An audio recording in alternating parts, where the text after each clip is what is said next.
Fala aí, pessoal, sejam muito bem-vindos. Brigadão aí pela disponibilidade de tempo de cada um de vocês. A gente sabe que é correria, né? Então já vou até, quem tá nos ouvindo, já dá o like, porque a gente tá gravando aqui de madrugada, que foi o único horário que a gente achou aí pra agenda lotada de todo mundo. Então já solta o like aí e compartilhe. Pessoal, se apresentem aí brevemente, só pra audiência conhecer vocês e a gente toca a ficha. Oi, gente, aqui é a Ale Periardi, eu sou uma mulher bem branca, muito tempo que eu não pego sol, cabelo castanho, uso óculos, estou usando um fone de ouvido e, ao contrário das outras vezes, hoje eu estou com uma blusa branca, contrariando os designers. Eu falo daqui de Juiz de Fora, Minas Gerais, e atualmente eu sou Content Ops Lead no Banco do Brasil e também sou professora. Amo ensinar UX Writing, Content Ops, enfim. Também sou mentora de carreira e quando sobra um tempinho ainda crio conteúdo. Bom, gente, eu sou a Rafaela Otti, eu sou uma mulher branca. É, Agora, neste momento, ao contrário, né, da nossa Alê, eu tô com uma blusa preta, né, de manga comprida. É, eu trabalho como design lead na MB Labs, onde eu tô há mais ou menos há uns 2 anos e meio. Comecei minha carreira em 2008 na área de publicidade. E com o tempo eu fui migrando naturalmente pro digital, para as áreas mais voltadas à tecnologia. Nesse meio tempo eu empreendi por 12 anos, né, no mercado de product design como consultor em grandes projetos em São Paulo, como Itaú, Bradesco e Natura. Hoje aqui na MB Labs, que é uma empresa de consultoria de tecnologia com mais de 325 colaboradores, então uma empresa bem robusta. A gente está com mais ou menos uns 78 projetos ativos e eu sou responsável pela área de Design Ops dentro da empresa, garantindo ali que o design atue de forma estratégica, né? Integrando as outras áreas. E um dos marcos importantes que a gente teve lá foi justamente, junto com o Design Ops, a aplicação do modelo de Discovery, que é o nosso marco principal. Boa, então vou seguir aí a Lei e a Rafa. Eu sou o Rafael Toledo, sou um homem branco, meio carequinha assim, cabelo ralo, castanho claro, olhos castanhos claros também. Estou usando assim como a Rafa aqui, um casaco, um agasalho preto. Acho que é isso. E eu sou designer de serviço, já atuo na área há mais de 15 anos, né? Não só com design de serviço, mas com design estratégico. Já tive passagens aí por organizações como a Mafre, como a Coteminas, como a Novartis, e atualmente estou numa startup chamada Gini. A gente tem desenvolvido, a partir de inteligência artificial, todo um método que acelera o desenvolvimento de novos produtos e serviços. Então a gente tem basicamente dois produtos ali, um que é para gerar portfólios, né, de ideias, estratégias de inovação, e outro que é para fazer design sprints, que a gente acaba otimizando muito tempo. A gente roda, né, sprints que às vezes demorariam, né, da definição de problema até o protótipo, a gente faz em 5 dias. Então realmente é uma otimização aí bastante do processo com inteligência artificial. Bom demais. Só para não fugir do padrão, então eu vou me apresentar agora também, né? Me autodescrever. Sou um homem branco, tenho barba, tô usando óculos preto, camiseta preta também, né? Em todos os episódios eu tô de preto, eu acho que um ou dois teve azul marinho escuro, tá? É, tô com relógio também e atrás de mim tem bastante coisa nerd ali.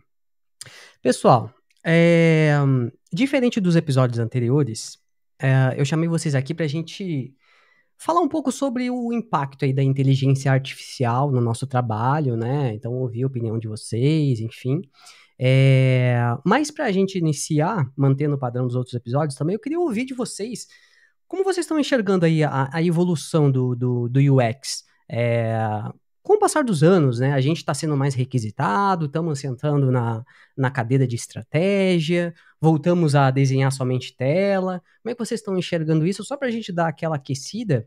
E eu queria pedir para a Ale começar, porque eu quero ouvir a tua resposta sobre conteúdo também, então a sua especialidade, tá? Já que nos outros episódios a gente não explorou esse tema, queria ouvir de ti também como é que tá essa parte de UX Writing e tal. Bom, vamos lá. Antes eu trabalhava como UX Writer Senior no Mercado Livre, então a minha atuação era operacional barra estratégica, tudo é estratégico no final das contas, né? E também, obviamente, quando você é sênior, você acaba servindo de exemplo para outras pessoas, então tem a questão da liderança, de treinamento, eu já amo dar treinamento, então para mim, me chama que eu tô lá. Então a gente estava começando a ver algumas coisinhas de IA na época, e aí isso tem um ano para vocês terem ideia, tá? Aí vai fazer um ano que eu tô no Banco do Brasil, tenho mais de um ano, na verdade. E aí vai fazer um ano que eu tô no Banco do Brasil, e lá eu já tentei levar isso desde o início, principalmente sabendo que eu teria que implementar a área de Content Ops. A área de Design Ops estava sendo implementada, a de Research Ops novíssima, o Pedro Vargas, inclusive, que vocês já conhecem aí, implementou lá o Research Ops, então digamos que eu estava bem acompanhada. E aí eu sabia que eu só tinha uma pessoa, então na verdade a gente nem era considerado um time, nós éramos uma dupla. Então eu falei, bom, sem inteligência artificial vai ser um pouco difícil de conseguir escalar isso para um time de atualmente 700 designers. E aí a gente tem funcionários e contratados, né? Lembrando que eu sou contratada, não fiz concurso para o Banco do Brasil, algumas pessoas estão tentando me convencer disso, mas eu sou contratada. Então a gente lida com realidades muito diferentes, a gente lida com pessoas que não sabem o que é UX, algumas que estão estudando, algumas que estão se especializando, tirando certificados, inclusive, aí. E do outro lado, a gente já tem pessoas que vêm do mercado e que já têm essa expertise muito mais desenvolvida. É um grande desafio. E aí, com a inteligência artificial, a gente faz. Inclusive, eu gostei de saber que o Rafael está otimizando a sprint, a gente também está fazendo isso lá, essa questão de definição de problema, de saber fazer um bom brief, porque tudo começa por entender de fato o que é o problema, se nós temos um problema, quem é a pessoa usuária, perguntas básicas que devem ser feitas no processo de UX não eram feitas. Então a gente conseguiu otimizar isso. Às vezes a pessoa achava que estava com problema de conteúdo e não estava. Ela estava com problema de UX lá atrás, né? A IA também tem nos ajudado nessa parte de acompanhamento de métricas, né? Então, inclusive, eu utilizei a IA no processo que a gente estava pensando nas métricas de Content Ops lá. Então, essa parte do brainstorming foi muito legal. Selecionei, claro, que fazia sentido no momento, principalmente, de novo, com a força de trabalho que eu tenho, porque, na verdade, vocês já podem perceber que eu não atuo só como líder, eu atuo como especialista também, né?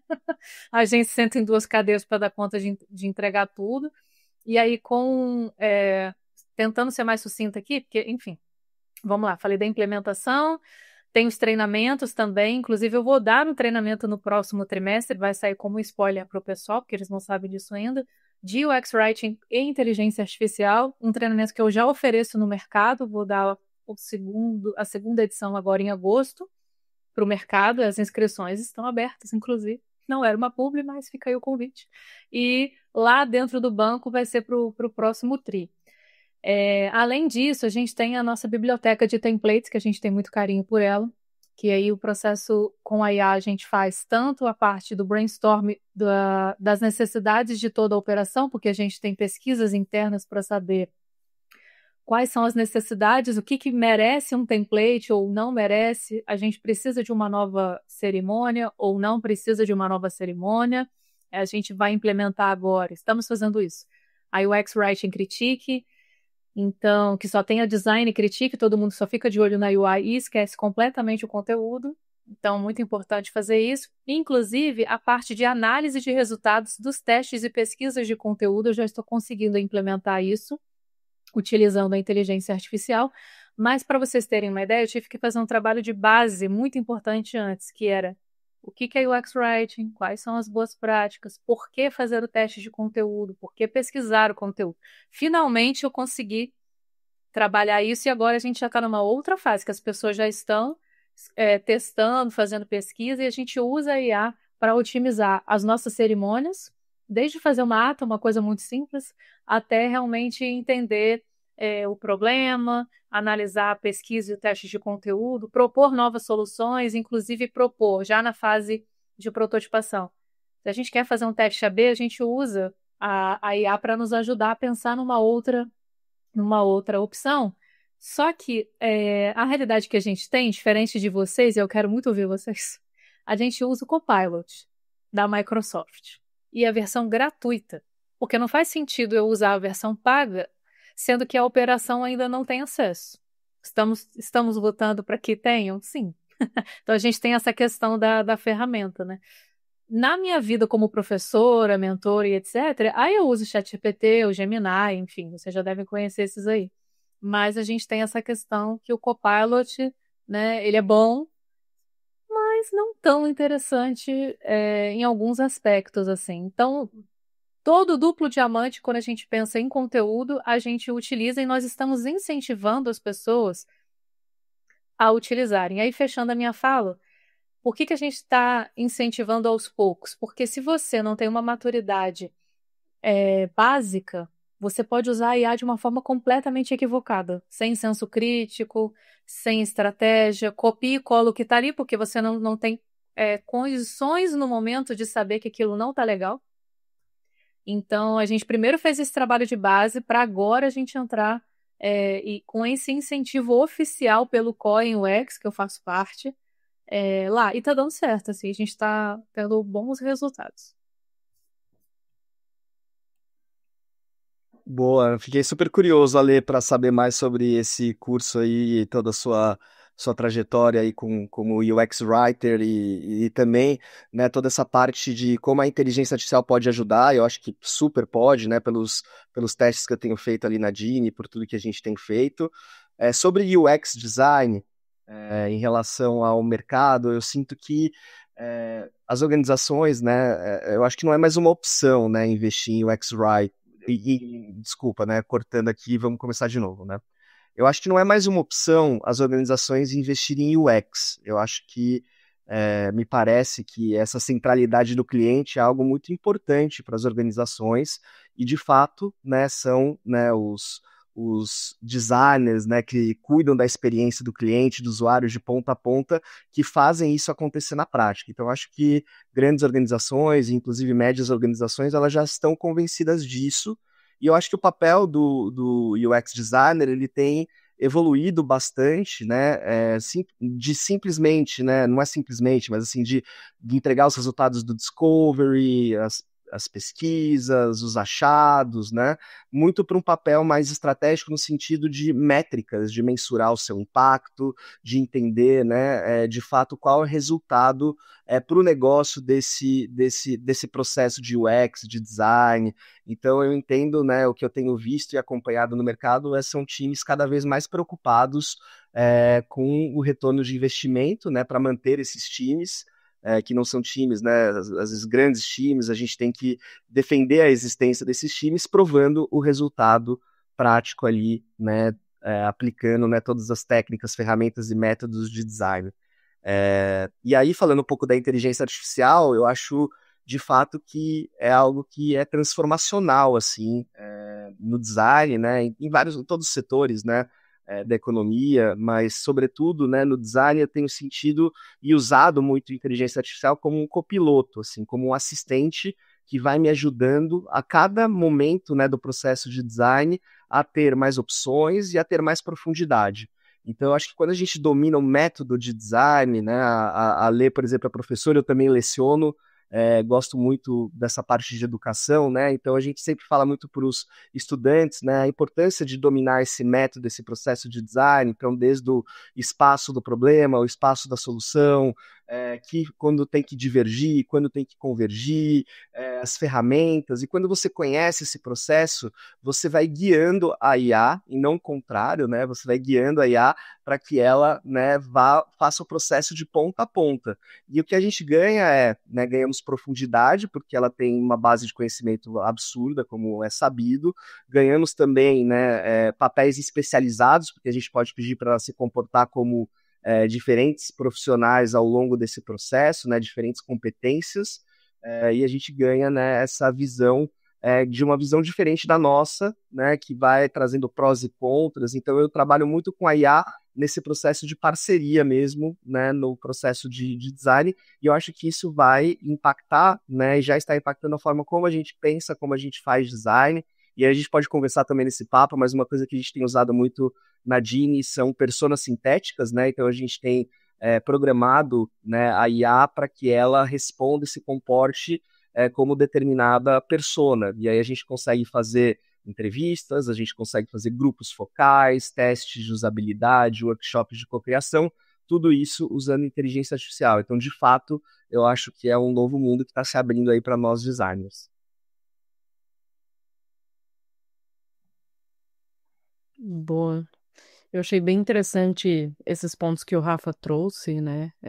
Eu acho que eu posso concordar bastante ali que em relação à IA e o mercado, e a maturidade em si também, que hoje muita gente confunde a maturidade de UX no mercado com excesso de processo, ou até domínio da ferramenta em si, né? Então, para mim, a maturidade ela não tem a ver mais com volume de entrega. Ela tem mais a ver com a influência que a gente vai gerando, seja utilizando alguma ferramenta, né, ou não. E é basicamente quando o design começa a influenciar estrategicamente dentro da empresa, né? É onde eu vejo que o design começa a participar de decisões e a construir junto com o negócio.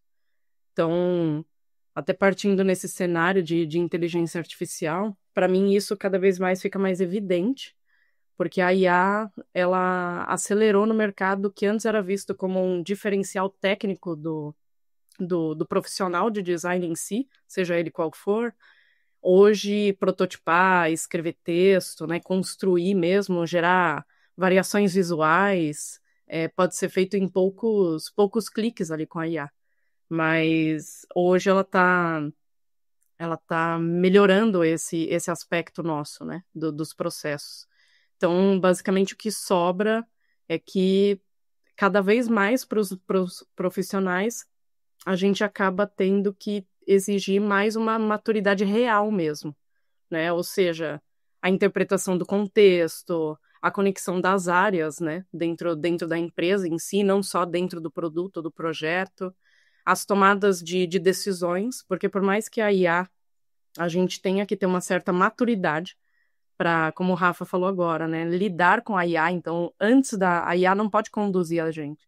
É a gente que tem que ter a maturidade, tem que ter o conhecimento, para aí sim a IA ser um complemento do nosso processo, para a gente começar a tomar umas decisões mais assertivas e ela também ajudar a sustentar a visão de produto que a gente tem que ter, né, dentro da empresa.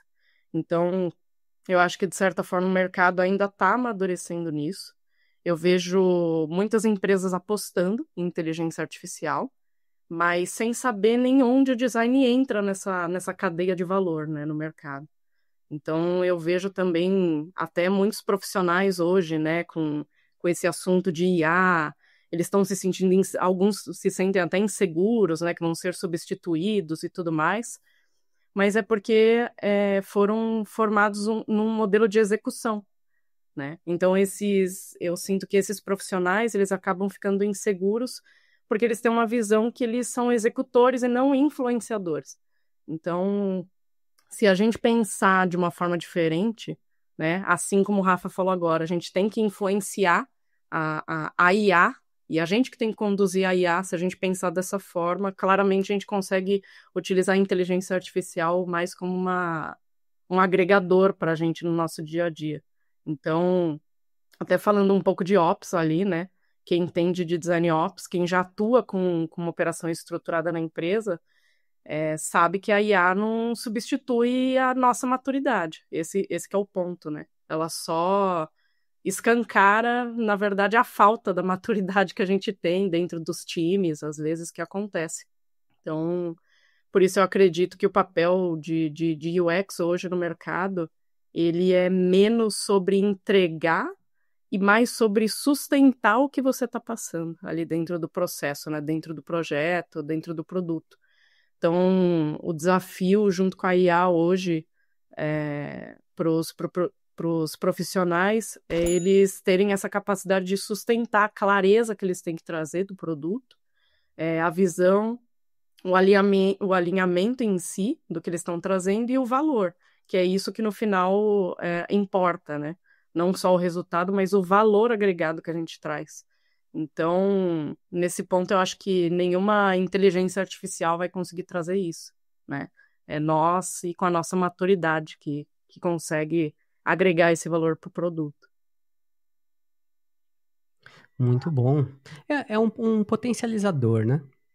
A gente tem muita coisa ainda para discutir, mas tem aquela frase, né? Trash in, trash out, né? Então a gente tem que saber o que tá fazendo também, né? Eu uso bastante para, até antecipando já algumas coisas que a gente vai entrar em assunto, mas só para não perder o eixo que vocês exemplificaram algumas coisas de uso também, eu uso muito para código. E eu tenho discussões ali com o GPT, onde eu trago o meu conhecimento de tecnologia e digo, nossa, aqui pode ser mais sucinto, essa parte não precisa e tal. Então, assim, dizer que você consegue agora codar do zero, sem conhecimento nenhum, tem aquela pontinha, né, de tem que tomar cuidado, né? Então, eu acho que a IA é realmente, palavra-chave para mim, é potencializador do que a pessoa já sabe, né? E não necessariamente substituto. Mas aí pegando um ponto que você citou aí, o Rafa, como vocês têm sentido, assim, percebido o assunto de IA dentro da nossa bolha de UX? A Rafaela comentou agora, né, que tem a galera que tá com medo, enfim, vai ser substituído e tal, e eu queria entender mais a fundo a percepção de vocês em relação a isso, assim, o que vocês têm sentido? Que a galera tá entusiasmada, de fato, vê como, putz, agora eu vou produzir muito mais, com menos esforço ou com o mesmo esforço, mas o meu trabalho pode ser potencializado, ou a galera tá mais com medo, assim, tipo, né, se coloca naquela posição de executor, né, e tipo, vou ser substituído. Então, eu queria a percepção de vocês aí. Vou começar porque eu dou aula para essa galera. Inclusive, eu tô com uma turma agora. E é muito engraçado porque eu estava revendo os conteúdos que eu postei no Instagram ano passado. E um dos conteúdos era, vocês vão entender a conexão daqui a pouco. Era assim, não faça pesquisas com ChatGPT, é um conteúdo. E aí eu postei numa outra rede social, mudando a capa, colocando cuidado ao fazer, entendeu? Então, assim, eu já estou incentivando, um ano, incentivando, porque na época ele estava alucinando demais e essas pessoas que são a maior parte no público-alvo não tinham ainda critério para poder fazer essa separação de isso é legal, isso não é legal, né? Quem usa a versão gratuita do ChatGPT, se eu não me engano, é até 2020, nós estamos em 2025, então muitas das coisas que ele traz já estão desatualizadas e ele é ótimo para inventar fonte e nome de livro, inclusive, ele é bem criativo. Você vai pesquisar, não existe. E aí, obviamente, que hoje, com a minha turma e com as pessoas que me procuram também, inclusive no trabalho, eu incentivo muito que a galera coloque sempre a inteligência artificial em todas as etapas do trabalho. Menos ou mais, mas sempre coloque. Porque vocês lembram do Microsoft, na época que eu fiz aula de informática, sou millennial, né, gente? O meu avô, na época que pagou o curso de presente para mim, ele falou: você quer datilografia? Eu morava numa cidade pequena. Ou informática? Eu falei: quero informática. Então eu lembro dessa transição, assim, perfeitamente, né? Millennium, a gente viveu muita coisa, gente. Muita transformação, né? Então, assim como o Office era incrível, hoje o Office, gente, você praticamente faz parte da sua alfabetização ali trabalhando com o computador. Para mim, vai ser a mesma coisa com relação ao IA. Então, sim, eles chegam muito preocupados, achando que eles vão ser substituídos, muito porque tem aquela posição de executor que às vezes a empresa impõe. Então, até certo ponto você consegue lutar contra isso, mas até certo ponto não. E também com o fato de que sim, a gente já teve algumas demissões em massa com a desculpa de agora nós vamos substituir todo mundo pela IA. E o que aconteceu? 2, 3 meses depois, vocês já viram vários casos nesse sentido, o CEO voltou atrás e começou a contratar todo mundo de novo, porque Tem até uma piada que sempre rola quando o ChatGPT fica fora do ar, os programadores ficam sem ter o que fazer. Mas os programadores que usam a IA, o ChatGPT, para fazer todo o trabalho, e não como uma ferramenta, que a gente sabe que a grande maioria também usa como uma ferramenta, certo? Então é a gente não ficar dependente dessa ferramenta e tentar usá-la o tempo inteiro para aos poucos ganhar essa autoconfiança. E aí, para finalizar o exemplo das aulas que eu dou, a gente tem exercício em todas as aulas e os cases, né? Em todo o exercício eu fiz uma atualização antes de começar essa turma, incluindo a indicação do uso da inteligência artificial para algum momento daquele exercício. Desde o primeiro exercício. Isso foi muito legal, porque os alunos acham que a gente quer que eles não utilizem. Inclusive, eu estou fazendo mestrado e vem umas mensagens gigantescas assim: terminantemente proibido usar inteligência artificial. Eu falei, gente, vou terminar o mestrado, eu acho que até lá eles não vão mudar essa postura, né? Para mim é tranquilo, eu gosto de escrever, mas eu fico pensando assim, poxa, eles poderiam liberar num processo de brainstorm, né? Pelo menos. Enfim, então é isso, eles chegam preocupados, mas eu acho que cabe a gente também, que já tem um pouco mais de experiência, deixá-los tranquilos e os preparar para a realidade do mercado, né? Para que eles cheguem realmente com chances efetivas de serem contratados, ou muitos deles que chegam lá em busca de crescimento na carreira, né?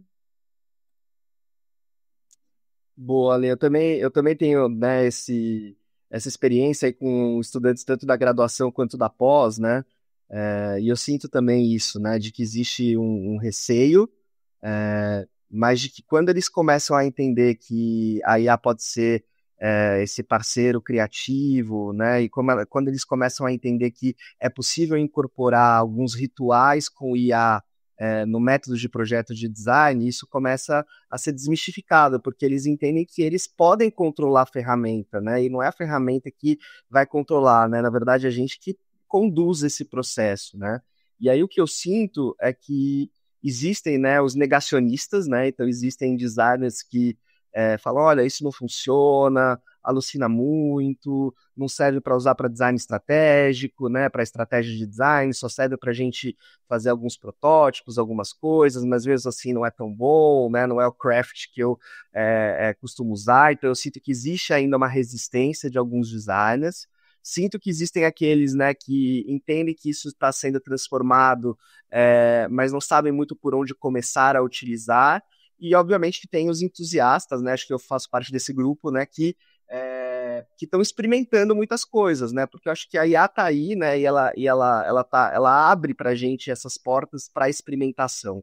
Então a gente pode ir testando os pedidos, né, os prompts, refinando os resultados, como você disse, né, João, assim, ela não é que ela vai dar o código pronto para você, você dominando, né, a programação, você dominando o método de design, você pode analisar o resultado que a inteligência artificial te traz e falar o que foi bom e o que pode ser melhor. Então você acaba sendo um curador dessas informações. E eu vejo que isso exponencializa muito o nosso potencial, né, como designers, e não só uma questão de acelerar, porque eu acho que, obviamente, tem essa questão, né, de acelerar, da produtividade, mas tem uma questão também da profundidade, né, de você poder cruzar, né, perspectivas diferentes. Então, pedir, olha, comporte-se como um estrategista num determinado momento, comporte-se, eu uso muito, Ale, às vezes assim, comporte-se como um UX writer, especialista, em tom de voz, adote esse tom de voz dessa marca e comece a escrever para mim, né? Pense, né, em todo esse contexto. Então, eu acho que você pedir para a IA assumir essas funções é como se você tivesse, né, um time ali que vai te ajudando a trazer perspectivas, né, diferentes, mas você tem que ser, né, o maestro talvez não seja a melhor metáfora, porque como se o maestro fosse superior, mas eu acho que você tem que ser curador, né, disso e entendendo que o que faz sentido, o que não faz sentido, dando feedbacks, refinando os modelos. E eu acho que também existe, né, no processo de design com IA um momento muito importante, que é o que você trouxe também, João, que é a qualidade dos materiais e do contexto que você dá para a inteligência artificial. Então, se você não dá contexto nenhum sobre a tua organização, sobre o desafio que você está resolvendo, com certeza ela vai alucinar, vai trazer coisas que não são relevantes. Então, eu acho que existe, né, no processo de design com IA um momento muito importante, que é o momento de ingestão de documentos, né? Que documentos eu vou inserir para que ela entenda o meu contexto e consiga adaptar as respostas ao que eu estou esperando, né? e aí tendo os guarda-reios, né, os limites bem estabelecidos de até onde ela pode ir, né, e isso que a Alê falou também, né, das fontes. Muitas vezes, né, o ChatGPT, por exemplo, alucina em relação a fontes. Isso assim, já vi muito ele criar livros que não existem, artigos que não existem. Existem, né, IAs melhores nisso, como, né, IAs mais acadêmicas, mas IAs como o Perplexity, por exemplo, que é muito bom para pesquisas de mercado, que traz fontes mais críveis e funciona melhor. Mas é isso, né? Você tem que ir conferindo, né? Não é uma questão de Ctrl+C, Ctrl+V no que a IA te dá, é ir conferindo dado por dado, e pedindo para ela explicar o raciocínio, e desafiando a IA, e pedindo prós e contras, né? Então, eu acho que esse raciocínio com IA, é projetar com a IA, né? E também tem, né, nós UX designers, né, vamos ter um desafio muito grande que é projetar para a IA, né? Que aí acho que é um outro desafio também que a gente pode falar, que como que a gente projeta essas interfaces de inteligência artificial para que as pessoas possam utilizá-las, né? Então vai requerer né, uma outra discussão sobre outros tipos de interface, outros tipos de jornada de usuário, né? Então, tudo é baseado em texto, né, em chat, em conversa, também em voz, como que isso vai funcionar em termos dos novos produtos digitais que vão ser todos baseados em AI. Então, acho que a gente está num novo momento no novo paradigma, e eu costumo falar, né, por ser entusiasta, né, eu acredito que IA é uma revolução parecida com o que a gente teve com a energia elétrica, com a internet. Eu acho que é uma revolução que, de fato, vai mudar muito a forma como a gente faz as coisas. Então, não dá para negar isso. Eu acho que a gente precisa entender como isso vai amplificar o nosso processo de design, né, com consciência, com ética, com profundidade intelectual. Mas é inegável que que a IA realmente vai transformar e está transformando a forma como a gente vai projetar. Tô me sentindo numa aula aqui. Obrigada por me convidar, tá, João?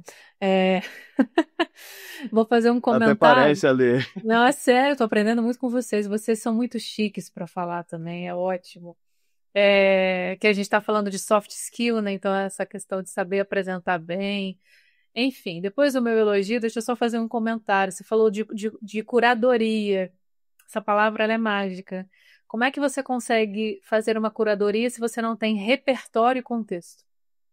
Então, aquele papo de que os livros vão acabar, de que não é mais necessário estudar, muito pelo contrário, agora é que você precisa estudar, fazer cursos tão legais quanto, inclusive, aqui a DesignOps Lab oferece, o curso de Soft Skills, inclusive, muito legal, que eles trouxeram recentemente. Essa questão de trazer refino para entrega. E falando sobre métricas, lá com Content Ops e Research Ops, a gente tem cerca de 22 métricas, para vocês terem uma ideia. E muitas delas nasceram nesse brainstorm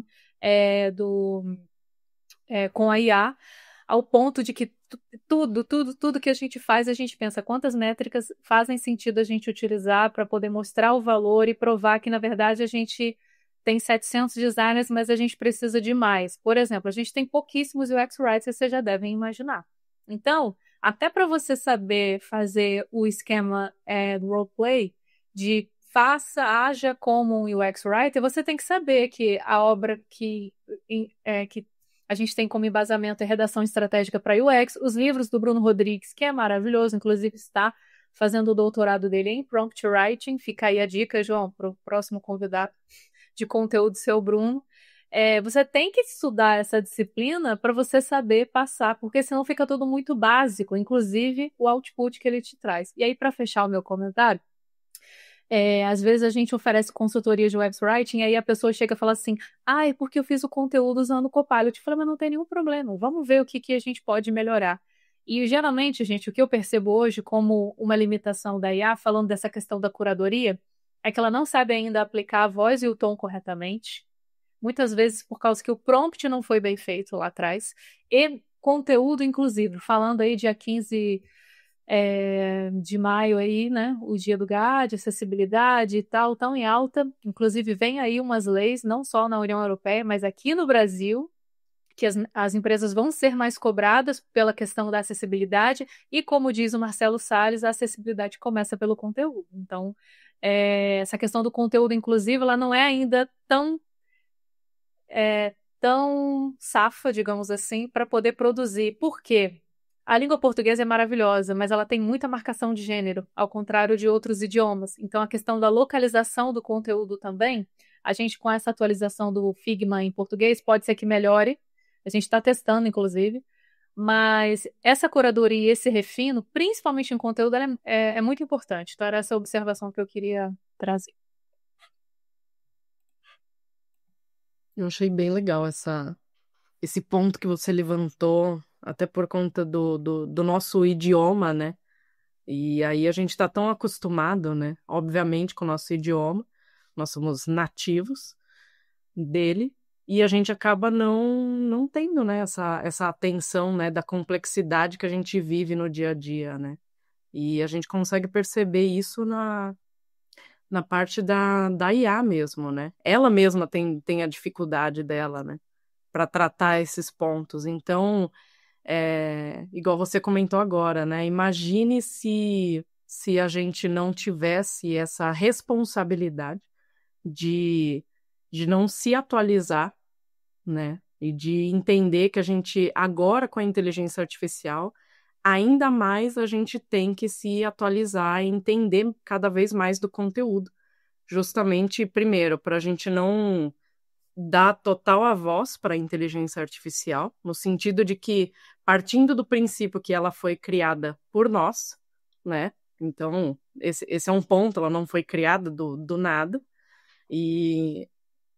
E aí a gente começa a ter justamente, tem que ter esse pensamento, essa maturidade para entender, né, os princípios da IA.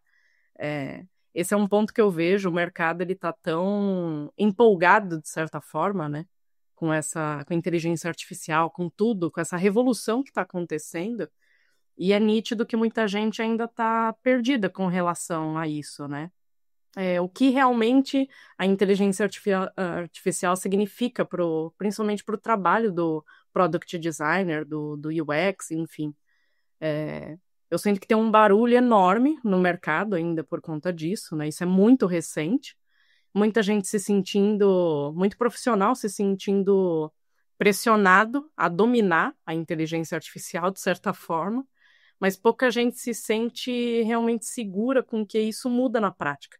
E isso reflete dentro das empresas, obviamente, inclusive na empresa que eu trabalho, né, na MB, e eu percebo sim uma certa insegurança do próprio time, do nosso próprio time de product designers aqui dentro, não porque eles não sejam bons, eu acho que esse que é o ponto que está acontecendo, né? Não porque eles não sejam bons, mas porque o mercado está gerando uma pressão tão absurda em cima de performance, atualização constante, essa ideia de que quem não estiver usando inteligência artificial vai ficar para trás, que eles sentem que eles estão competindo com a inteligência artificial, né?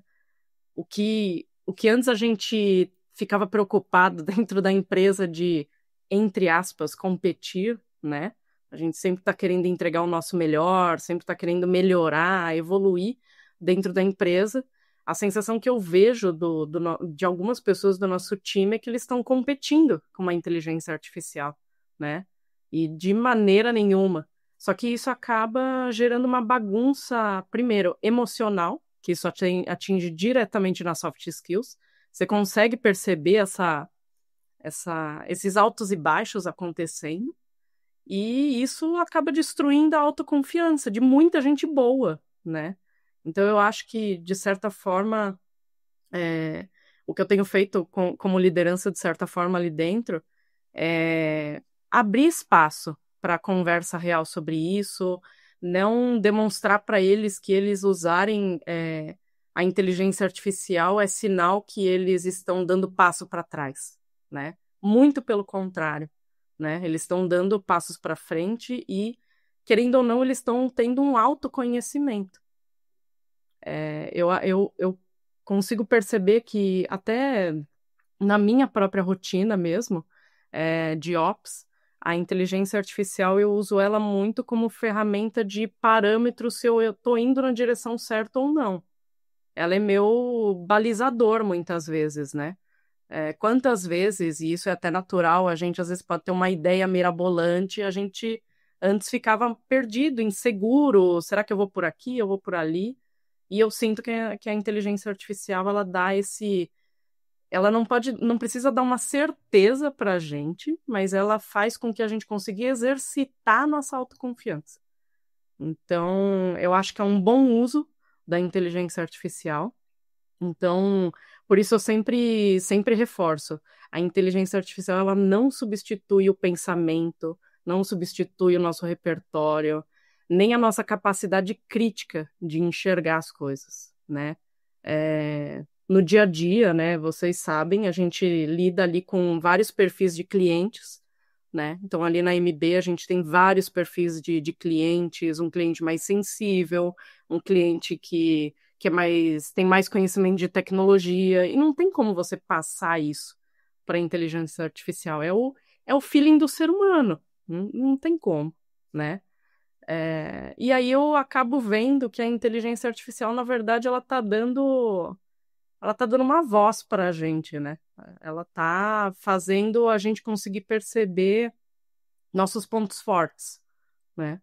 Então, ela está ajudando bastante a gente revisar processos, adaptar as nossas entregas, principalmente deixar claro que eu acho que uma coisa também que eu falo bastante para os PDs, assim, quando a gente tem encontros do chapter, que a utilização da inteligência artificial, ela não define a nossa competência dentro da empresa. Muito pelo contrário. O que define é o que a lei que o Rafa falou agora.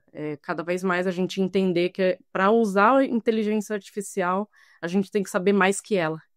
Senão a gente não consegue usar. Senão ela não se torna uma ferramenta capaz de nos ajudar, né? A gente primeiro tem que ajudar, de certa forma, a inteligência artificial, né?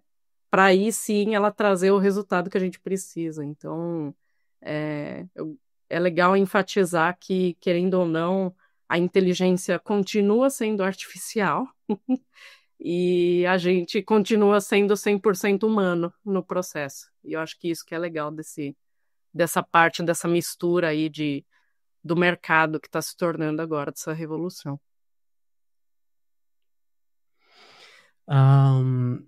Olha, eu adorei esse ponto aí de estar competindo com a IA.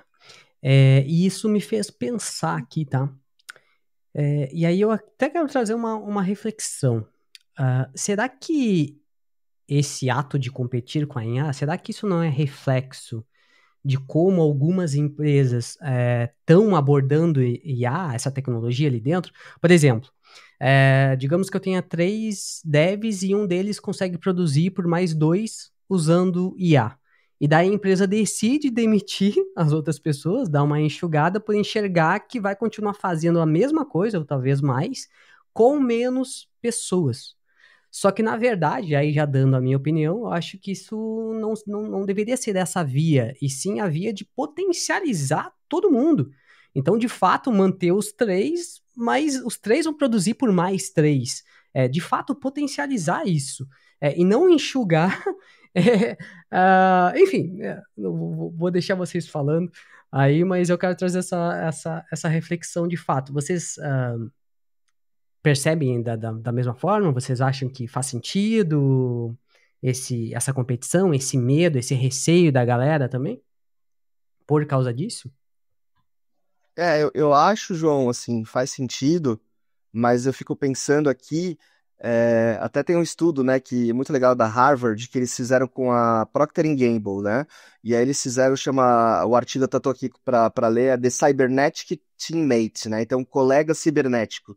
Então eles fizeram, assim, pessoas resolvendo, né, problemas sem IA, pessoas resolvendo problema com IA, times resolvendo problemas sem IA e times resolvendo problema com IA.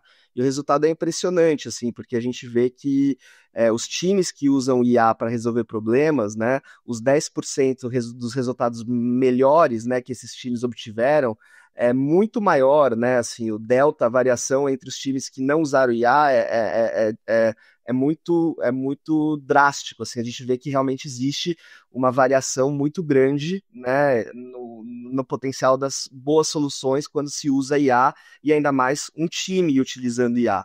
Então, eu acredito, né, eu concordo com o que você está trazendo, que não adianta a IA não tem que ser vista como competidor, mas ela tem que ser vista como potencializador, como catalisador, né? Então acho que a IA tem que ser vista como um catalisador do potencial humano, e do potencial dos devs, dos designers e etc. Então não é competir para ver quem usa IA melhor e enxugar o time, mas é quem usa IA de uma forma que traz bons resultados, aí por toda a disciplina de Ops, né, por todo, né, é multiplicar esse conhecimento para que todo time possa, né, ter esse novo patamar, não só de produtividade, mas também de qualidade na entrega. Então, eu tenho visto, né, que projetar com a IA, né, tendo a IA como um copiloto, né, então não é que a IA vai pilotar e vai dizer qual é o resultado, mas a IA vai te assistir durante o seu processo de projeto, como a Rafa estava trazendo ali, você pode conversar, você pode questionar decisões, pedir para ela refletir também, te trazer prós e contras entre o que você está fazendo, né? Então, assim, tê-la como um assistente durante todo o processo, né, como um copiloto, mas entendendo que nós somos os pilotos, né, que por conta também do que a Lê trouxe ali, né, de todo o conhecimento que a gente tem que dominar, né, então as leituras que nós temos que fazer, a profundidade que a gente tem que ter, a gente é que vai direcionar a IA, e aí eu acho que o grande trunfo está na nossa capacidade de visualizar a metodologia, de criar os workflows, né, os fluxos de trabalho, e aí de colocar a IA para trabalhar nos nossos fluxos de trabalho. Então não é a gente trabalhando, né, no padrão da IA, mas a IA trabalhando no padrão que faz sentido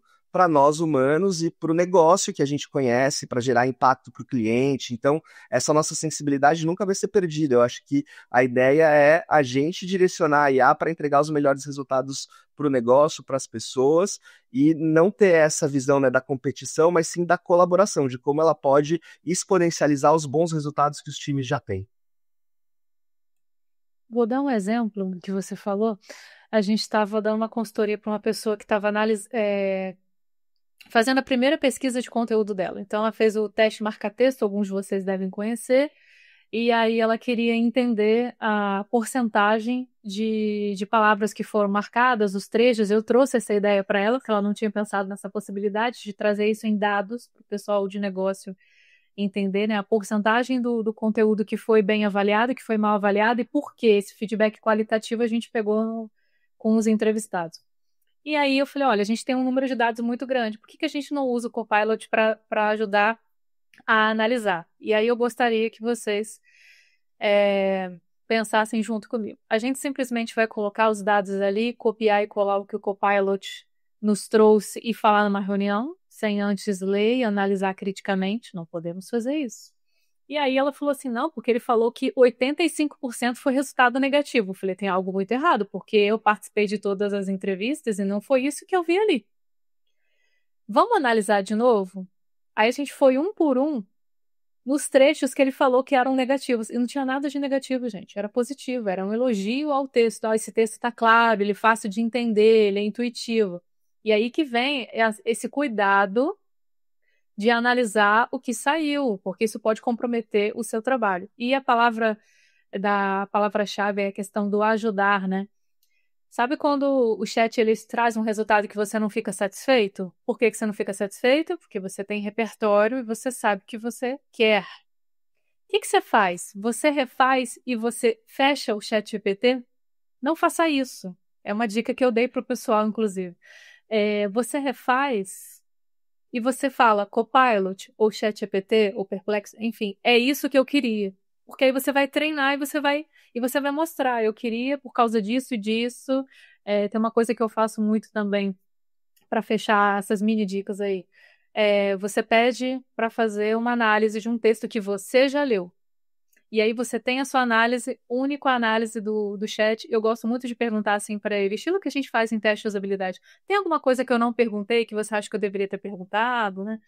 E aí, tem algum tema que eu trouxe, que eu não trouxe, que você também não trouxe, que você acha que também seria importante? E geralmente ele fala, tem sim. E aí ele traz vários outros.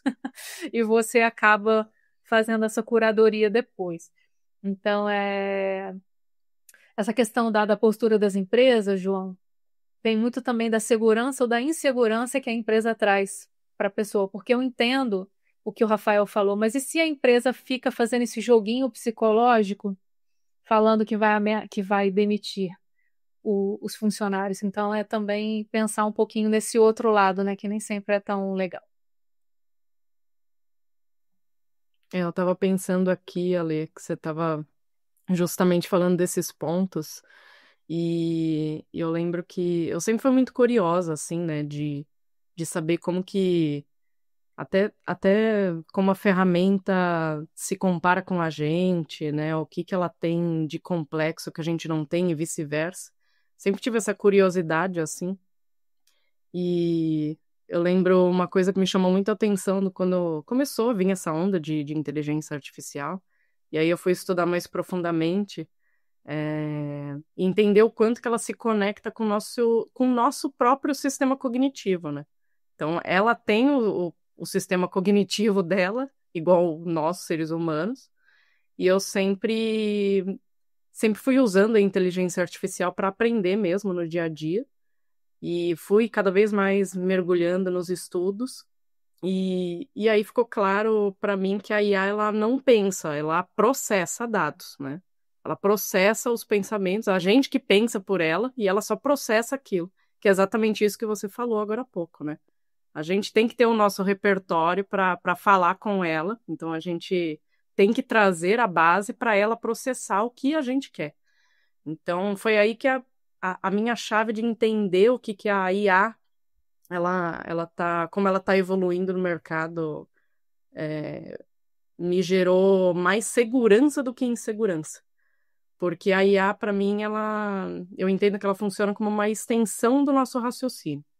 Ela ajuda a gerar no nosso dia a dia ali, né, como PD, como lead, a gerar variações, organizar os dados, ampliar as possibilidades, mas tudo isso ela só faz sentido se nós, né, o profissional do outro lado, se a gente levar clareza, repertório e intenção.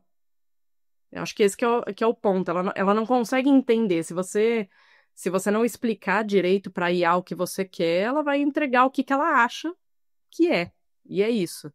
Então, por exemplo, se a gente pega o Figma, que é uma ferramenta muito comum, né, para os designers, a IA gera dezenas de variações de interfaces, por exemplo. Mas se você não sabe o que o produto precisa resolver, qual o comportamento esperado, qual a limitação técnica, qual que é até a estratégia de negócio, aquilo vira só um ruído bonito. Não traz muito resultado para a gente, né? Então, estudando mais a fundo, eu entendi que o nosso cérebro, como ser humano, o nosso cérebro ele tem limites. A gente se sobrecarrega com tarefas, principalmente com tarefas repetitivas, que acho que esse é um dos motivos que a gente usa a IA, né? Perde foco, a gente perde o foco com excesso de estímulo, muitas vezes. Então, hoje, né, a gente, sei lá, tem muitas reuniões, tem uma agenda cheia, a gente perde o foco. E aí a gente acaba gerando uma dificuldade que todo ser humano tem, que é de visualizar cenários paralelos, porque a gente cansa. E a IA, nesse ponto, tem um ponto positivo pra gente, ela não cansa, né? Se a gente acordar à noite de madrugada com uma insônia, a IA tá lá, né? Firme e forte, ela não tem esse problema que o ser humano tem. Então, por isso, mais uma vez, eu acho que a IA, ela entra como um apoio para nós, jamais ela entra para substituir a gente. Eu sinto que ela é para ajudar, como o Rafa falou, né? A gente tem que enxergar a IA com uma ajuda da gente raciocinar melhor, com mais... É como se a IA aumentasse o nosso espaço mental, basicamente isso, né? E aí a gente consegue trazer isso, tanto que na minha atuação de ops ali dentro da empresa, isso tem sido extremamente claro, né? Porque na nossa rotina a gente tem muitas reuniões, muitos alinhamentos, e a gente, querendo ou não, tem metas ali para bater, a gente tem relatórios para puxar, né? Tem N levantamentos para fazer no dia a dia, e a gente sabe que às vezes a gente não consegue fazer tudo de uma vez, né? A IA consegue. Então, você vai lá no chat GPT, acho que o Rafa aí vai concordar, a gente abre 3 chats ali, um com cada assunto diferente, coloca lá o que a gente quer e ela faz 3 coisas ao mesmo tempo, a gente não consegue, né? Então, eu uso a IA nesse processo, né, de estruturação, como o Rafa falou ali, levantamento de hipóteses, montar templates, interpretar dados de uma forma mais rápida, e não pela falta do conhecimento. Às vezes é pelo tempo mesmo, né? Pelo tempo que a gente precisa ali de reação a alguma coisa do nosso dia a dia. Então, a IA, eu acho que ela é poderosa por conta disso, mas ela é só poderosa em si, ela é uma boa ferramenta se você tem esse direcionamento certo, né? Essa aplicação correta no dia a dia. E ela é poderosa porque nós somos, né? Exatamente. Ela é feita da gente, né? Mas sempre, nunca esqueçam de dizer obrigado no final, tá? Vá que lá na frente vai ter a listinha das pessoas que vão ser deixadas por últimas, né? Não que a gente mas vai ser, não, esse aqui pode deixar que bota pro final da fila que ele dizia obrigado e agradecia, tá? Eu sempre agradeço, né? Já brinquei várias vezes lá, inclusive no grupo, né? De que às vezes é minha melhor amiga, né? Pô, João, boa! Adorei tua resposta, já tá ótimo e tal. Fica inflando o ego ali, né? Mas eu quero destacar um pouco do que você falou, Rafael. A clareza, repertório e intenção. Isso aí dá um framework aí. Eu acho que vou destacar essa frase aí no thumb do YouTube aí. Muito bom. E aí, até pegando esse gancho aí, como a gente pode trazer, de fato, clareza, repertório e intenção aí no nosso dia a dia, utilizando as ferramentas. E para deixar prático para quem está ouvindo também, quais ferramentas de IA vocês estão utilizando atualmente e para que cada uma está servindo, assim? Então, acho que isso é legal citar também para quem está nos ouvindo. Bom, no meu caso ali, eu uso o Gemini mais para as ferramentas ali do Google, né? Então, complementar e-mail, alguma coisa, né, que eu tenha esquecido, até mesmo as planilhas, né? A gente usa algumas planilhas, padrões na empresa para algum tipo de gestão pontual. Então, aquilo que a gente antes, a Lê falou ali no comecinho, né? Que a gente usava Excel, Doc, né? Que a gente tinha sempre uma dificuldade de usar a planilha por alguma soma, alguma coisa ali mirabolante que a gente precisaria fazer. Eu uso a inteligência artificial para complementar isso, né? Para ficar mais rápido mesmo no dia a dia, né? A gente não agilizar o processo. E uma outra ferramenta que eu uso bastante é o próprio ChatGPT. Ele tem me ajudado bastante na validação de dados dos processos de discovery aqui dentro, né? Então, a gente está aí no 11º discovery nesses 2 anos e o ChatGPT ele tem acompanhado esses processos, né?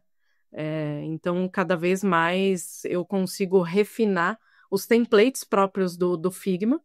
Então, uma coisa que eu fiz recentemente, saiu as novas atualizações do Figma, né? As novas funcionalidades que estão em beta e etc. E aí eu fui perguntando para o ChatGPT se ele sabia alguma coisa sobre isso, o que ele sabia, e como ele já tem uma memória, né, sobre o processo de discovery, sobre os templates, que a gente tem usado muito no Figma, ele trouxe ideias, insights de como a gente poderia padronizar cada vez mais isso. Então, para gente que tem um time ali de 12 PDs ali dentro, tem muitos projetos acontecendo ao mesmo tempo, se você fizer isso de uma maneira manual, você vai depender de muito tempo, né?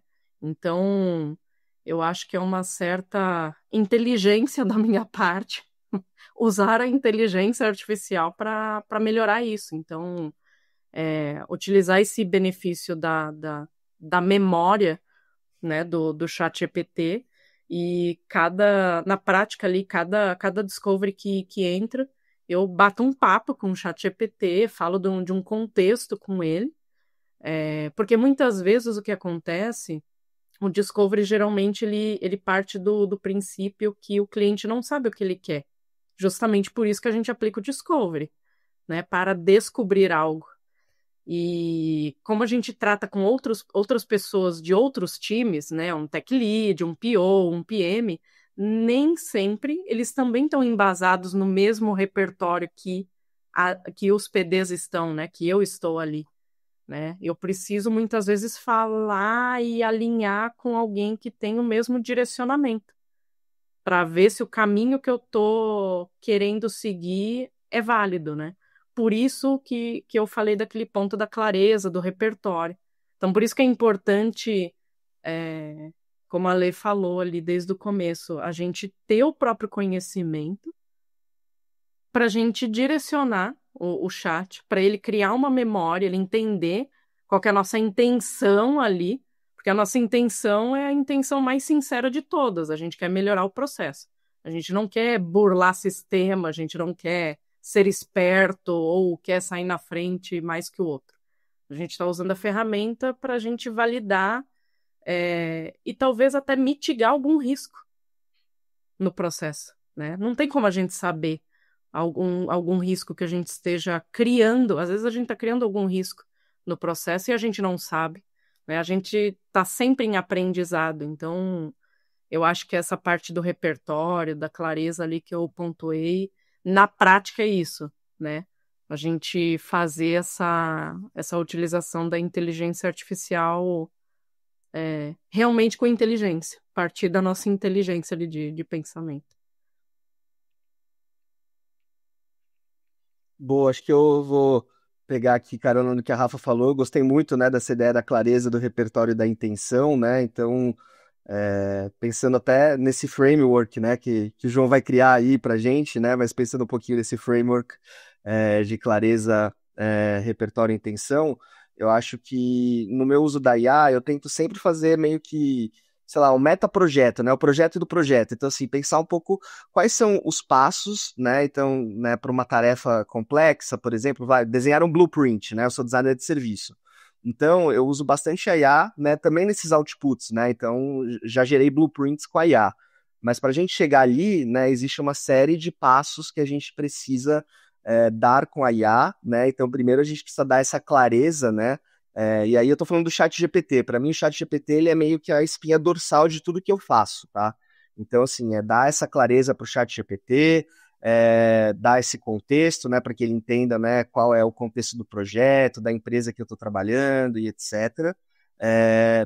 E aí, né, a partir do meu repertório, e é isso que a Lê falou ali, que é tão fundamental, né, a gente ter esse repertório de métodos, técnicas, ferramentas e etc. A partir do meu repertório, eu vou criando, né, esse fluxo e pedindo para o chat GPT, poxa, então vamos construir uma matriz SD a partir de todas essas informações que eu estou colocando aqui para você. Vamos construir um value proposition canvas. E aí ele vai construindo, né, esses frames, e aí a partir dessa clareza, com esse repertório e com essa intenção, né, de eu quero chegar aqui numa jornada, num blueprint, e aí, então eu uso, né, esse fluxo, eu desenho esse fluxo e vou usando passo a passo IA para isso. Então, algumas IAs, né, além do ChatGPT que eu uso bastante o Perplexity na etapa de pesquisa de mercado. Então, acho que o Perplexity é super bom para fazer benchmarks, para te dar reportes de tendências. Ele é muito melhor em relação à indexação das fontes, então ele é mais preciso. Eu gosto do Cloud também para textos, eu acho que ele acaba, né, sendo mais sensível, né? Eu não sou um especialista nisso como a Lê, mas eu sinto que ele é mais sensível ali na hora de produzir, de gerar os textos. Eu gosto muito de usar o Midjourney para gerar as imagens, e uma dica assim, que eu sempre uso é usar os próprios chat GPT para gerar o prompt para outras IAs. Então, você usando a IA para gerar o prompt para outras IAs. Então, eu peço para o chat GPT gerar o prompt para o Midjourney, e aí eu gosto muito de fazer storyboards, né? Porque como eu sou designer de serviço, né, é muito importante mostrar um atendimento de um serviço, por exemplo, para storyboards. Isso o Midjourney consegue fazer super bem, né? Esses storyboards que antes você precisava desenhar super bem, ilustrar super bem para conseguir representar. Então, hoje isso me ajuda muito. Eu costumo usar o Gama também, que é uma IA que gera apresentações muito rapidamente, baseadas em prompts. e aí então a partir de todo o conteúdo que eu coloquei no GPT, eu peço para o GPT gerar ali um prompt para o Gama. E aí existem outras que vão apoiando, né, de vídeo, por exemplo, né, tem o Captions, que ajuda a legendar os vídeos, tem o Eleven Lab, que ajuda as narrações dos vídeos, tem o Suno, que gera trilha sonora, né, então tem essas IAs mais periféricas, o InVideo, que pode gerar vídeos, que elas vão te ajudando, essas IAs verticais, que elas vão te ajudando em funções muito específicas, né, então geração de vídeo, geração de legenda e tudo mais, mas para mim o GPT é a espinha dorsal, né? O Gemini, depende aí do propósito, da intenção, mas eu sinto, né, por todos os testes que eu fiz, que o GPT funciona muito bem para essa ideia dos processos de design. Eu acho que ele compreende, quando você tem a clareza desse fluxo, você vai caminhando com ele ao longo de um projeto, né? E ele vai te dando todos esses outputs ali que você vai transformando com essas outras IAs. Então eu quero gerar apresentação, eu uso o Gama, o vídeo, eu uso o InVideo, eu vou gerando esses entregáveis, mas sempre com base no GPT. É um pouco de como eu tenho orquestrado aí, e também usado uma coisa importante, poderosa no GPT, o pago, né, infelizmente, mas é a criação do GPT dos bots personalizados, né? Então você pode criar bots, e aí a gente tem na Genie, né, não é simplesmente criar um bot de GPT, é bem mais complexo que isso, mas você pode criar nessa coisa que até a Lê trouxe do roleplay, né, da IA se comportar como algo ou como alguém. Então, você pode, né, dar ali personalidade para esse bot e ele pode representar, por exemplo, um usuário, né? Se você parametriza a IA de uma forma correta, coloca todos os dados que você tem de pesquisas, tanto dados demográficos, quantitativos, de pesquisa qualitativa, você consegue treinar a IA para responder seguindo um padrão de um usuário, por exemplo, né? Uma persona. Então é como se você estivesse falando com uma persona. Óbvio que existem toda a questão dos vieses, não substitui de jeito nenhum a conversa com pessoas reais, mas é algo que te faz ir do 0 ao 30%, ou a ter hipóteses, ou a refinar roteiros, né, de entrevista em profundidade, por exemplo, com mais rapidez e dialogando com um bot que de alguma maneira está treinado com dados que representam o seu usuário e que vão te trazer insights que você não teria se você não tivesse feito isso, né? Então, acho que existem técnicas bem interessantes ali, usando, né, o próprio GPT, que a gente pode otimizar todo o nosso processo de design, desde o momento de definição do briefing, até o momento de pensar nos roteiros de entrevista, de analisar os dados, de gerar soluções, de gerar conceitos, gerar jornadas blueprint, gerar os protótipos. Uma IA que eu tenho brincado bastante é o Lovable, né, que tem gerado ali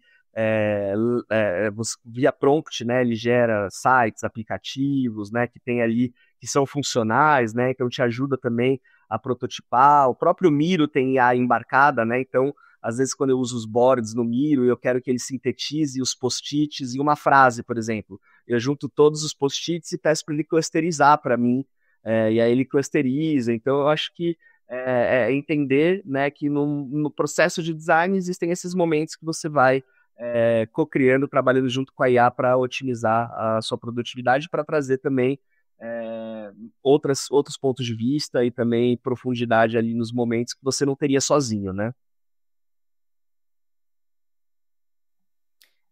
Legal, Rafa. Eu lembrei, você estava falando justamente desses exemplos, né, práticos ali, onde você trabalha, e eu acabei me lembrando de uma situação bem inusitada que a gente usou o ChatGPT e foi muito legal o resultado.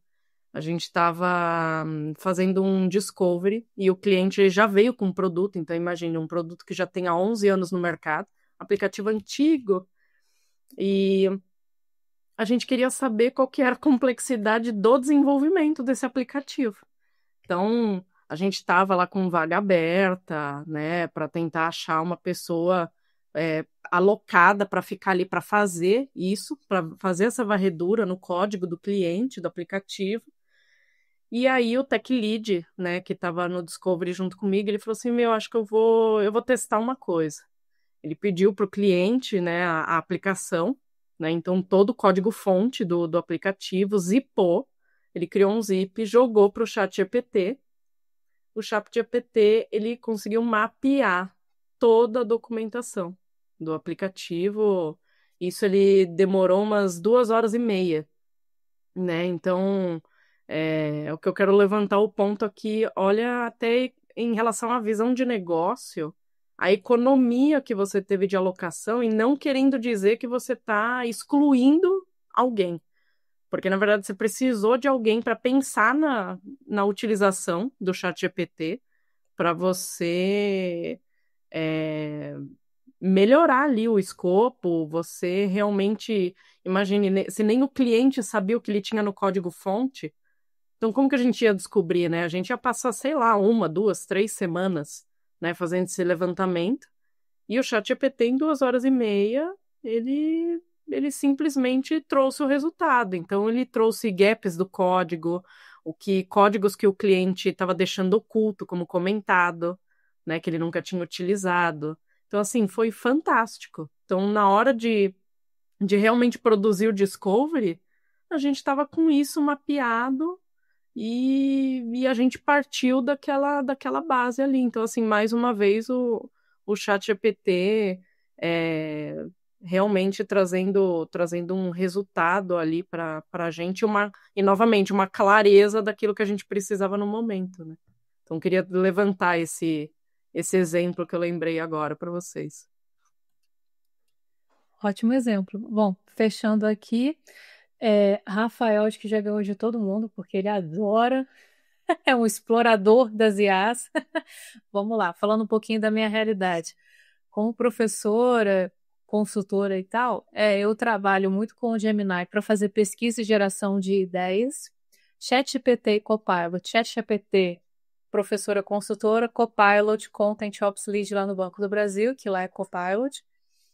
Então, é planejamento trimestral, relatório, apresentações de resultado para o time de design e para o time de negócio, que vocês sabem que a abordagem é bem diferente, brainstorm de ideia de template, como a Rafa já falou, análise de dados, como todo mundo aqui já falou, e também guias e treinamentos. Inclusive, eu estou fazendo o guia de UX Writing do Banco do Brasil. E aí foi muito interessante, porque como ele já tem, né, o Copilot, né, ele já tem o meu histórico de brainstorm, de análise do cenário que nós temos lá de UX no Banco do Brasil, que é bem diverso e desafiador.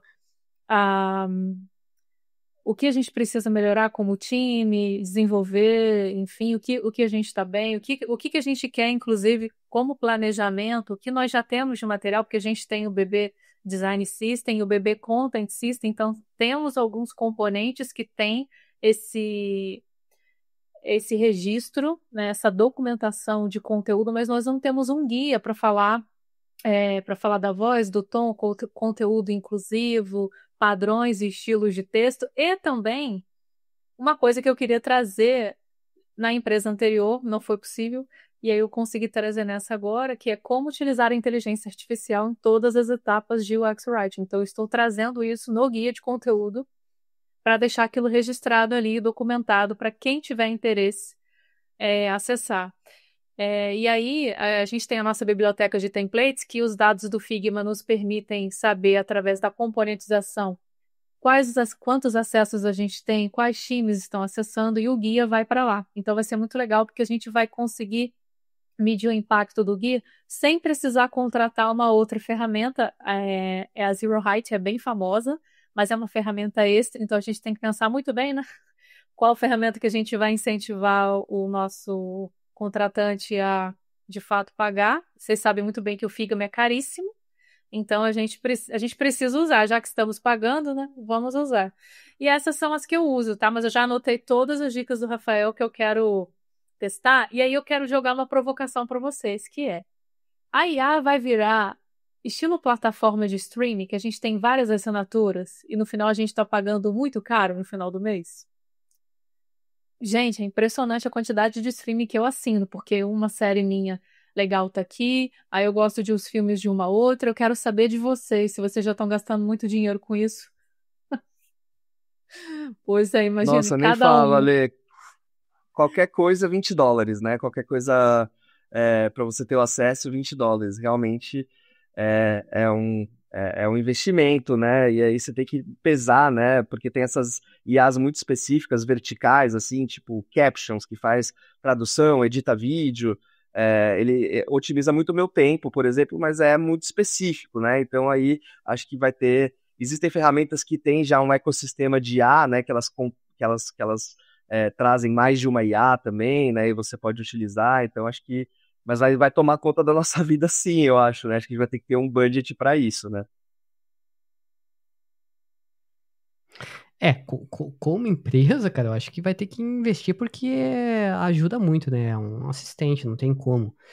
Eu, por muito tempo, fiquei contando moedas ali e, não, vou economizar e vou fazer eu mesmo.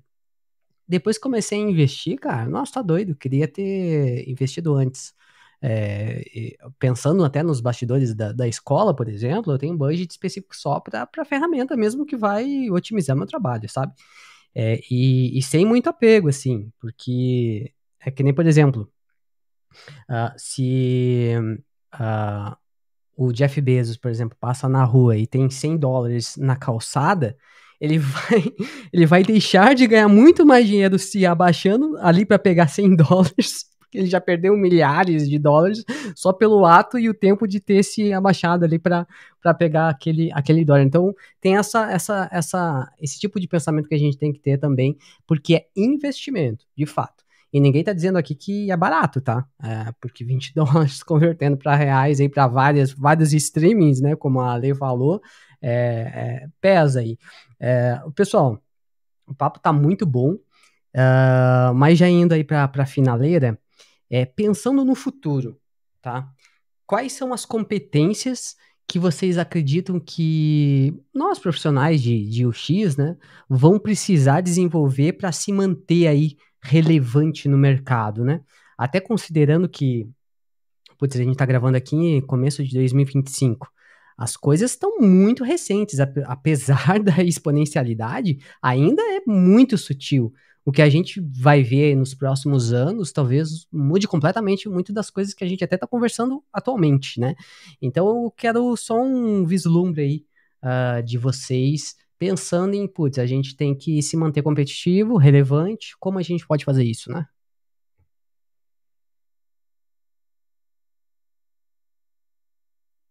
Boa, pensando aqui, né? Acho que o pensamento crítico, né, e o pensamento sistêmico, holístico do designer, eu acho que ele continua, se mantém, e eu acho que cada vez mais importante, né? Então a gente desenvolver todo esse pensamento sistêmico, crítico, esse rigor metodológico, é, essa empatia que a gente tem, né, e essa conexão com as pessoas que são questões que independem, né, da inteligência artificial ou não, né, e que apoiam muito, né, um processo de design assistido por inteligência artificial. Então, eu acredito que cada vez mais, né, essa ideia do repertório, né, então da curadoria dos conhecimentos, de se aprofundar no método, no fazer, nas ferramentas, né, em todo o pensar do projeto, né, e conseguir ter essa visão holística, né, de entender os stakeholders envolvidos, entender, né, para além do produto, mas entender toda a jornada. Eu acho que isso é uma coisa que cada vez mais vai ser demandada, né, desse designer no futuro, para que ele possa comandar, né, e controlar todas essas inteligências artificiais que vão otimizar seu trabalho, né, em vários momentos ali do projeto, mas ele precisa ter essa visão holística, ele precisa ter essa visão, né, de conexão, conectando os pontos, né? E tendo essa visão sistêmica. Então, acho que isso é uma coisa que a gente já tem, né? Mas que eu acho que a gente deve expandir cada vez mais. E não, eu acho que o domínio, como você disse também, né, João, o domínio das ferramentas em específico, as ferramentas elas vão mudar, né? Eu acho que a grande questão é entender como, né, você pode desenvolver esse projeto, né, um método de projeto assistido por tecnologia e tentar, obviamente, entender, né, quais são as ferramentas, né, não do momento, mas as ferramentas que, de alguma maneira, são transversais a várias atividades, para que você domine essas ferramentas que são mais transversais e que podem ser, talvez, um pouco mais atemporais, assim, né? Porque a gente tem muita informação e aí a gente não sabe muito para onde olhar, né? Então eu acho que a ferramenta ela é secundária. Eu acho que o jeito de pensar, o mindset e o pensamento holístico é o que realmente vai fazer a diferença para o designer do futuro. Complementando a listinha, curiosidade. Eu acho que a IA tende a deixar as pessoas muito preguiçosas. Detalhe, algumas pessoas. Tem gente que trabalha até mais, né? Então, a gente fica lá curioso, testando, usando a ferramenta. Então, essa questão de ser curioso, de nunca parar de estudar, de novo essa questão. Sou nerd, eu incentivo vocês que estão nos ouvindo e assistindo a serem nerds também. Ética e responsabilidade para com o que nós estamos ajudando as empresas a fazerem. Eu estou num setor financeiro, venho de um setor financeiro e e-commerce, e antes eu trabalhava numa empresa grande que vocês conhecem aí de delivery. Então, assim, tudo tem os dois lados. A gente pode ajudar as pessoas ou transformar a vida delas de uma forma negativa, né? E querendo ou não, essa questão do porquê sim, isso está muito errado. A gente, como designer, eu sei, todos nós pagamos boletos, mas até onde a gente pode ir, a gente precisa questionar e é isso mesmo que a gente vai colocar nessa tela, sabe? Porque a gente tem esse julgamento que a IA atualmente ainda não tem, certo? E por último, até para deixar outras coisas para a Rafa falar também, essa questão de se interessar pelo ser humano, o que nos torna mais humanos é o que a gente vai conseguir trazer isso para ser aliado da IA, né, no final da nossa entrega. Então, curiosidade, aprendizado contínuo, muita ética, na medida do possível tentar usar o nosso trabalho, nem que seja um grãozinho de areia do deserto, mas para transformar a vida das pessoas para melhor. E essa questão de se interessar pelo lado humano, né? Como que a gente pode ajudar nesse sentido? Boa. Puxando o que a Lê falou, né, dessa parte humana, eu acho que eu posso trazer 3 pontos que eu acho que falam um pouquinho do futuro, assim, do que eu penso. O primeiro acho que o designer em si, ou qualquer profissional, ter pensamento estratégico. Eu acho que a pessoa que entende onde o design entra no negócio sempre vai ter espaço no mercado, independente da ferramenta que vai usar. Segundo ponto, acho que habilidades de análise crítica e comunicação entre as áreas, que isso a IA não vai fazer, nunca, pela gente. Então, a gente precisa de designers no mercado que saibam facilitar conversas difíceis, tomar decisões com base num contexto real do que está acontecendo e defender o valor com uma boa narrativa. Eu acho que esse seria o segundo ponto. E o terceiro ponto, acho que é um domínio técnico suficiente para conversar com a inteligência artificial como uma extensão da mente, não como uma bengala de utilização no dia a dia. Eu acho que isso é muito importante, porque eu sinto que no futuro, obviamente, a IA ela vai estar presente em tudo, né? Igual o Rafa falou ali no começo, né? A gente passou por várias revoluções, estamos passando por mais uma onda. E eu acho que com isso o diferencial não vai ser saber usar as ferramentas, mas saber o porquê usar, como usar e quando também não usar. Esse eu acho que é o principal também, que eu acho que é legal. Então, eu acho que se o designer souber direcionar a inteligência artificial com um propósito, ele vai criar um elo entre a máquina e o impacto real no negócio. Acho que esse que é o ponto. Então, em resumo do resumo, acho que o designer do futuro ele tem que ser menos executor e mais estrategista, né? Ele tem que ser mais o elo facilitador de tudo. E principalmente ele ser mais humano do que nunca. Porque à medida que a IA evolui, o que vai se destacar é quem consegue entregar a sensibilidade e a clareza nesse excesso de dados que a gente está criando com as inteligências artificiais. Então, eu acho que o que faz a gente se destacar é essa sensibilidade que a inteligência não tem e que a gente tem. E essa questão tem a ver também com a produção de conteúdo, né, Rafa? Porque quando a gente abre as redes sociais, fala assim, meu Deus do céu, cara, é o mesmo post com o mesmo texto praticamente, não tem nada novo, não tem uma discussão interessante. Confesso para vocês que eu estou usando menos as redes sociais por causa disso, assim. E eu tô tendo mais cuidado, inclusive, para produzir meu próprio conteúdo, tipo assim, isso é relevante, eu quero levar isso para as pessoas, ou eu tô repetindo, às vezes, alguma coisa que eu já li 3 vezes, sabe? Não, prefiro aguardar e fazer um post a cada 15 dias, melhor do que fazer um por dia, e só para ficar o tempo inteiro aparecendo. E eu sei que a realidade do mercado de trabalho nos exige isso, porque é muito melhor a gente construir a nossa marca pessoal do que depender de plataformas de recrutamento, que usam a inteligência artificial de uma forma burra, mas aí já é um outro papo. Não vamos falar sobre isso, senão a gente sai daqui só meia-noite. Mas estou saindo desse episódio fã de vocês e quero ouvir mais vocês, ler mais vocês. Espero que a gente tenha outras oportunidades aí de bater papo. Já sou fã do João de outros carnavais, né? Então agora eu sou de vocês também. A gente tá passando por um momento, cara, de transformação, de verdade. A gente tá descobrindo muita coisa. Então eu acho que a gente tem que saber se adaptar, aceitar, aceitar entre aspas, né? Mas enxergar com bons olhos e aprender a gente usar isso a nosso favor, de fato, né? Então, assim, eu faço retweet de várias. Agora nem é mais retweet, né? Como é que se fala agora com X? X-tweet? Repost, perdeu lá. a graça, agora é repost, perdeu a Pois é, fazer personalidade. um reshare aí do que vocês falaram. Nem tem muito a apontar, assim. Vocês já cobriram muita coisa. E parabenizar, acho que o papo, se a gente falasse aí sobre ferramentas, né, que utilizam IA no recrutamento, já daria um bate-papo só sobre isso, né? Tem outras questões também que a gente tava falando nos bastidores. Putz, será que a gente fala sobre Black Mirror e essas paradas aí do que pode acontecer também, né? Então, acho que tem muito, muito assunto a ser explorado.